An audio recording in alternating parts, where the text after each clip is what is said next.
este no parece que sea intencionado, que es una imprudencia, pero son mínimas. Al final son mínimas. ¿De cuánto estamos hablando para hacernos una idea más o menos? El mínimo 2 años, bueno, digo, en los incendios, si es provocado, parece que el máximo es 10 años. Depende, puede llegar a más. El tipo básico son 5 años de prisión, luego habría que analizar, como dice Carmen, si fue imprudencia, se pudiera aminorar la pena. Pero está demostrado que las penas a los que al final, los que se condenan, que son muy pocos, son de 2 años, no llegan. No parece que las penas tengan un fin disuasorio para las personas que de manera dolosa deciden acometer estos actos que atentan contra nuestro patrimonio, en este caso Patrimonio Mundial de la UNESCO. Casi 1000 hectáreas de fuego que han sido quemadas y tenemos que trabajar en el control, la prevención y la reacción, tal vez una reforma del Código Penal para impedir este. Pero afortunadamente creo que a Risco Caído, que es a la zona que tú te refieres, creo que afortunadamente las llamas todavía no han llegado, pero en cualquier caso sí que la cumbre amenazan seriamente. De esos 2 hermanos, de Fernando y Michael. Uno de ellos, como bien decíais y recordábamos ahora en este vídeo, ya se encuentra en prisión provisional hasta el próximo lunes, por lo menos, que va a ser cuando se va a producir ese juicio. Y vamos a ver lo que nos ha contado Juan Campos. Un reconocimiento de su discapacidad del 78%. Además, posee una sordera de carácter casi absoluto y todas estas circunstancias y su propia idiosincrasia está siendo tenida en cuenta durante el procedimiento judicial a la hora de valorar la existencia de posibles atenuantes en este sentido. Bueno, pues acaban de escuchar al abogado de esos 2 hermanos, ya saben, los vendedores ambulantes ilegales que agredieron a ese agente de la policía. Yo no sé si esto que contaba el abogado, de alguna manera, puede ser un eximente a la hora de, ver qué pena le puede caer a esta persona en el juicio. No sé qué opináis, ya que tengo aquí, bromeábamos antes, digo, tengo una mesa jurídica porque todos son abogados, así que me voy a aprovechar de vosotros, venga. Yo estoy colegiada y tengo la carrera, pero nada más. Bueno, y los conocimientos también. Carmen, no te quites mérito, hombre, mujer. Un abogado busca lo que sea para salvar y buscar lo de que está casi sordo, supongo que para decir que no escuchó los llamamientos que le hacía la policía, me parece un poco, pero ya hablar de que la idiosincrasia, son recursos de abogados, pero no creo que sean eximentes en ningún caso. Nuestro Código Penal prevé la eximente cuando hay una anomalía o alguna alteración psicológica grave. Sin embargo, nuestros tribunales normalmente la aplican como atenuante, es decir, buscan la imposición de la pena, que en este caso podría ser un atentado o unas lesiones graves, y en lugar de poner la parte máxima, buscan que sea la mínima, para que posteriormente pueda quedar sustituida por una multa. Hay que analizar... Pero una cosa es que sea un atenuante la sordera y otra cosa es llevar un puñal y clavárselo 5 veces a un policía. Sí, también, pero apuntaba que tenía un argumento parece bastante precario. Yo creo que efectivamente los abogados tenemos que buscar la línea de defensa, y en este caso parece que los abogados defensores buscan el reconocimiento de los hechos con una aplicación de algún atenuante, pero que tenga reconocido, tendrá que mostrarlo el abogado, un 68% de una minusvalía, no es una cuestión baladí. Entonces, a ver cómo lo afloran. No, pero vamos a ver, pero no, es que nos estamos volviendo locos analizando, o sea, no puede ser. ¿Qué tendrá que ver que tenga una minusvalía del 68, del 80 o del 25?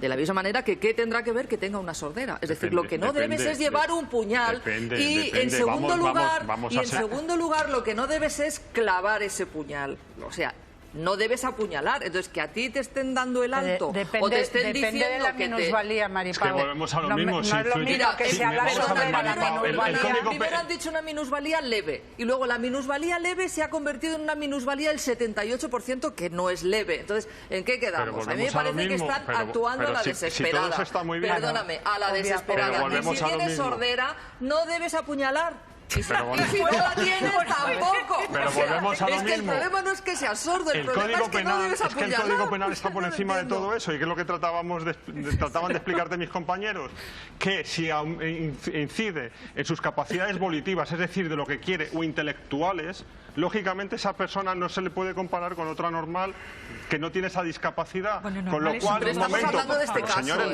es evidente que ese argumento lo entiendo y es evidente que ese argumento se utiliza de forma legal. Pero estamos hablando del caso en el que primero tienes una minusvalía leve, luego es casi del 80. Y encima es que como eres sordo no estabas escuchando que te dieron el alto. Hombre, por favor. Otro punto clave que también quiero comentar con vosotros. ¿Qué os parece el hecho? Bueno, porque el presunto agresor, el que apuñaló a este policía, se enfrenta a un delito contra un agente de la autoridad con la agravante de la utilización de instrumento peligroso, pero a priori se habló, si lo recordáis, que se podía efectivamente enfrentar a un homicidio en grado de tentativa. Entonces, ¿qué ha podido llevar al juez en este caso?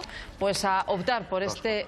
¿Qué concretamente, Dos cosas, Javier? que el examen forense haya determinado que las puñaladas no fueron en partes vitales que pudieran poner en riesgo la vida de esa persona, o que la incidencia de esas heridas tampoco era un número excesivamente alto. Yo desde fuera y sin conocer el examen forense ya dijimos el pasado viernes que nos íbamos a por una tentativa de homicidio. ¿Por qué? Porque son 5, se dan en la parte baja del abdomen, ahí hay muchos órganos importantes, aparte de todo el corriente, de todas las venas y arterias que pasan, que algunas son enormes y pueden ser mortales en cuanto las seccionen, pero bueno, el forense habrá dicho que a lo mejor no tiene la profundidad ni las características necesarias para afectar a la vida. Sin embargo, el matiz fundamental para determinar si estamos ante unas lesiones o un grado de tentativa de homicidio es el ánimo del agresor, el animus necandi, que se llama. Pero aquí tenemos un vídeo que supongo que en el juicio también servirá y será una prueba importante.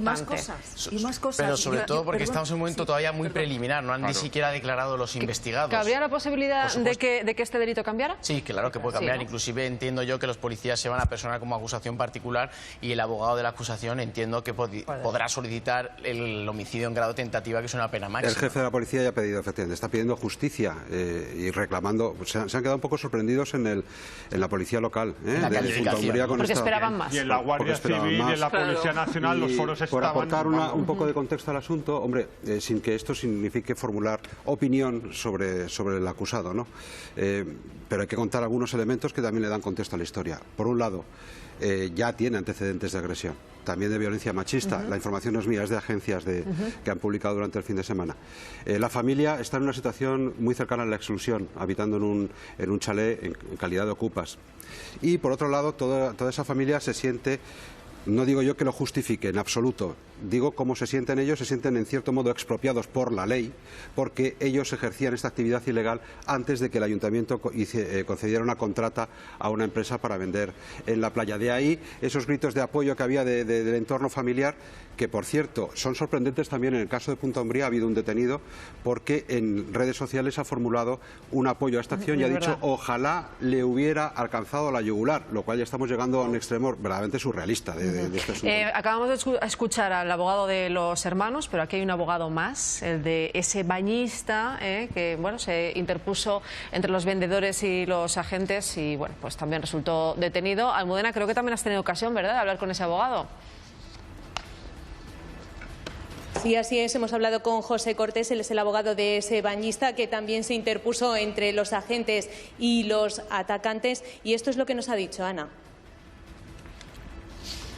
Patrocinado que estaba en el mal momento, en el sitio inadecuado, y que se dieron las circunstancias específicas que han manifestado mi compañero hace un momento anteriormente. Eso ha producido una situación de nerviosismo por parte de todo el mundo que entendemos que quede suficientemente aclarado el día del juicio.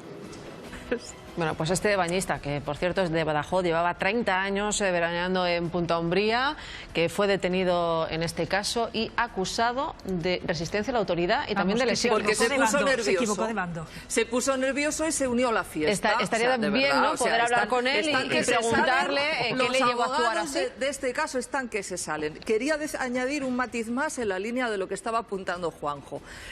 Hay que tener en cuenta dos circunstancias. Una, es de todos conocidos en el pueblo que la familia de los supuestos atacantes se la tienen jurada al señor Garrido, jefe de la policía local, por un lado. Y por otro... ¿Por qué? Y por otro... Hombre, porque le están quitando el negocio ilegal. O sea, porque están actuando, ni más ni menos. Maripau, sobre eso te dejo hacer dos apreciaciones, pero que quiero que hablemos también del bañista, hombre. La segunda, lo vimos aquí la semana pasada, un testimonio que no, fueron 2 testigos que dijeron que cuando la policía se aproximaba, los que estaban ejerciendo la venta ilegal, en lugar de salir corriendo, como suelen hacer siempre para preservar su mercancía, se quedaron a esperar a la policía y llevaban un cuchillo. Entonces, hombre, eso yo creo que es un elemento que se debía haber tenido en cuenta a la hora de la posible clasificación del delito como tentativa de homicidio. Estaban esperando a la policía. Vamos a centrarnos ahora en las declaraciones de este otro abogado, de Juan Andrés. El nervioso, el que se puso nervioso.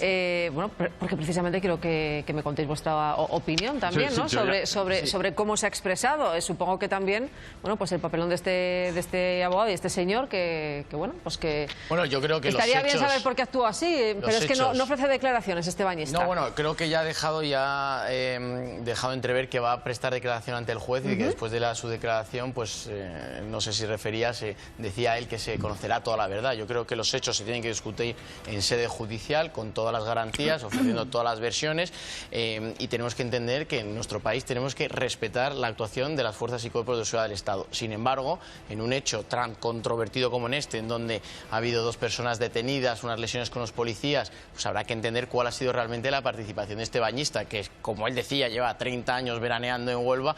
No sé si de manera casual o fortuita decide intervenir. Algo le habrá llamado la atención y esperemos escucharle para poder ofrecer una reproche o, en su caso, una condena cuando llegue el juez. Pero así de entrada, cualquier ciudadano, entre comillas, normal, cuando ve una actuación de la policía se queda expectante. Como mucho levantará el móvil y empezará a grabar por aquel morbo que tenemos. A mí no se me ocurre en una intervención policial, y más en la que ya estás viendo cuchillos, intervenir.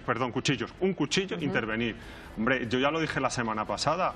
Aquí este señor está cometiendo una imprudencia bastante grave, no solo por él, sino porque, no solo por estar en contra de la policía, porque él no sabe lo que está ocurriendo, si esa persona qué es lo que ha hecho, sino además que es que una cuchillada se le puede ir en cualquier momento y le puede herir mortalmente. Pero yo creo que es más producto, sin intención de justificarle, yo creo que es más producto de lo que se vive allí, de los años que llevan ellos allí, conociendo a todas estas personas, no solamente los detenidos, sino otras, que ejercían la venta ambulante de una manera, vamos a decir, alegal, porque no había una normativa que lo prohibiera, y cómo les ha cambiado ahora la situación.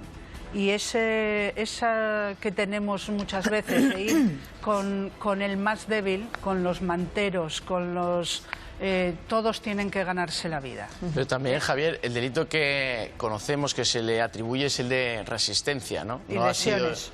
De resistencia y lesiones. Por eso creo que es prudente esperar a ver qué es exactamente lo que refiere la policía en su atestado policial frente a este individuo. Si no es un atentado en donde el atentado se requiere un acometimiento, es decir, actuar contra la policía gravemente. En este caso es un delito de resistencia. No sabemos si iba a ser detenido para ser llevado a sede policial, y de ahí el hecho de que se le tome declaración ahora en sede judicial para esclarecer lo ocurrido. Brevemente, Teresa, como ciudadana, yo entiendo que el abogado tiene... Los abogados, abogadas, tenéis unas estrategias de defensa, me parece muy bien, y uno puede construir todo un edificio de justificaciones, pero hay momentos y situaciones que son imposibles de sostener, de verdad. O sea, cuando un ciudadano va en contra de la autoridad, eso, de verdad, es que por muchos argumentos que tengáis que elaborar, de verdad, es como si estuvieras validando la resistencia a la autoridad, y ahora todo el mundo, bueno, yo me puedo resistir, que seguro que vendrá el abogado y lo dirá. Pues ¿sabes qué, Teresa? Que todo esto y más se va a dilucidar el próximo 21 de agosto, que es dentro de semana y media, que es cuando ya está previsto que se celebre el juicio.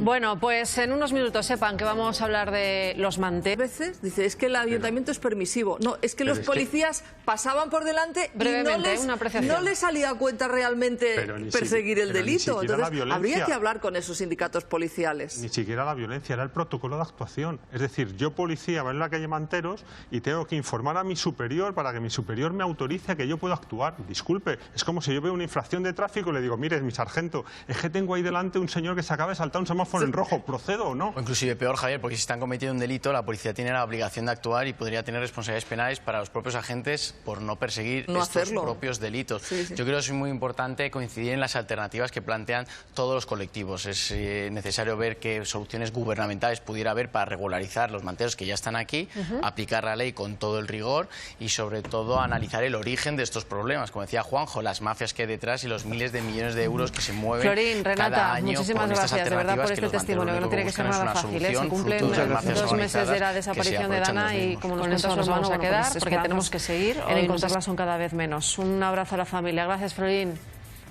Tiene que ser duro para la familia. Creo que estamos ante una de las peores circunstancias que se pueden dar, es que te desaparezca un familiar, que no se sepa qué ha pasado con él. Y además es que parece que está atascada la investigación, Javier, que no se va ni para atrás ni para adelante, ¿no? Que no hay pistas. Son 2 meses, es mucho tiempo, porque lo que no se consiga en las primeras 48, 72 horas o en la semana siguiente, cada vez cuesta más. Y aparte es que ha habido un borrón en la vida de esta persona.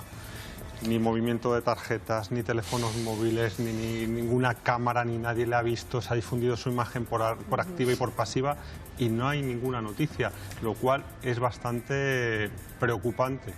Hay un pequeño detalle que no lo hemos comentado, pero esta persona, la pareja, Sergio, sí que en un momento dado aporta un pantallazo de una conexión de WhatsApp, una supuesta conexión de WhatsApp de Dana, días después de haber desaparecido, que básicamente yo simplemente lo dejo como dato, ¿verdad? Pero bueno, A mí eso me dice poco. ¿Te dice poco? Me dice poco.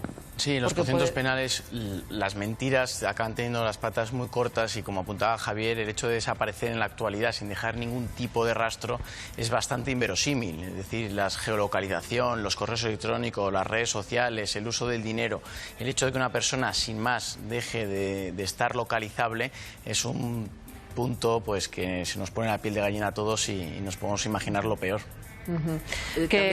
Están abiertas todas las hipótesis, simplemente quería indicarlo. Quería decir algo sobre los mensajes, posiblemente Javier tenga más información o lo sepa interpretar mejor como criminólogo, ¿no?